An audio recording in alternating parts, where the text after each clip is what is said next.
പ്രിയപ്പെട്ടവരെ, പച്ച വിത്തല്ല കിളിർക്കുന്നത്.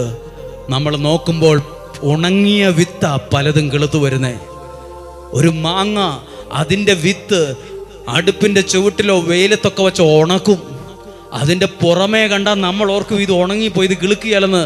പക്ഷെ ആ ഉണങ്ങിയതുപോലിരിക്കുന്ന വിത്ത് വെള്ളത്തിൻ്റെ നനവും മണ്ണിൻ്റെ മണവും അടിക്കുമ്പോൾ അതിന്മേൽ ജീവൻ ഉണ്ടാകാൻ തുടങ്ങും.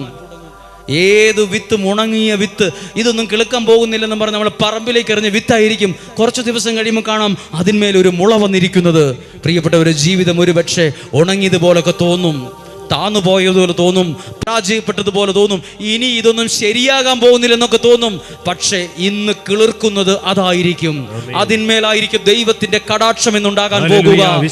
എഴുതി തള്ളാൻ വരട്ടെ, ഇനി നടക്കുകയില്ലെന്ന് പറയാൻ വരട്ടെ, ഇനി ഒന്നും ശരിയാകാൻ പോകുകയില്ലെന്ന് വിധി പറയാൻ വരട്ടെ, ഞാൻ ഇന്ന് എൻ്റെ വിശ്വാസം വിതയ്ക്കാൻ പോവുക. കർത്താവേ, ഞാൻ ഇന്ന് എൻ്റെ പ്രാർത്ഥന വിതയ്ക്കാൻ പോവുക.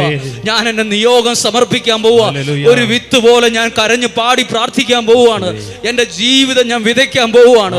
കർത്താവേ, എനിക്ക് കറ്റ ചുമന്നുകൊണ്ട് ആഹ്ലാദത്തോടെ വീട്ടിലേക്ക് മടങ്ങുന്നവനെ പോലെ എനിക്ക് അങ്ങയുടെ അനുഗ്രഹത്തിൽ തിരിച്ചു പോകാൻ, അങ്ങയുടെ അനുഗ്രഹത്തിൽ തിരിച്ചു പോകാൻ, ലെബനോനിലെ ദേവദാരു പോലെ പോകുവാൻ, പുഷ്ടിയോടെ വളരുവാൻ എനിക്ക് അനുഗ്രഹം തരണമേ എന്നൊന്ന് പ്രാർത്ഥിച്ച് രണ്ട് കരങ്ങളും നമുക്കൊന്ന് ഉയർത്തിപ്പിടിക്കാമോ?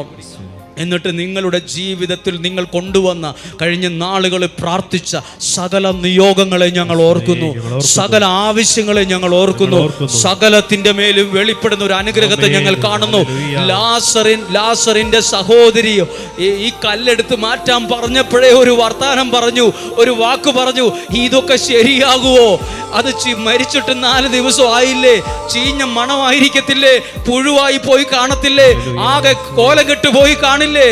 യേശു പറഞ്ഞു, നീ ഒരു പ്രാർത്ഥനയോടെ ആ കല്ലെടുത്ത് മാറ്റ്, നിയോഗത്തോടെ എടുത്ത് മാറ്റ്. അവിടെ ദൈവത്തിന്റെ പ്രവൃത്തി വെളിപ്പെട്ടെങ്കിൽ ഇന്ന് എന്റെ ജീവിതത്തിൽ ഒരു ദൈവ പ്രവൃത്തി വെളിപ്പെടും. ഇന്ന് എന്റെ കുടുംബത്തിനകത്തൊരു വെളിപ്പെടും, ദൈവത്തിന്റെ ശക്തി വെളിപ്പെടും. അധരം തുറന്ന് സ്വരം ഉയർത്തി ഒന്ന് സ്തുതിക്കുന്നു. Hallelujah, hallelujah.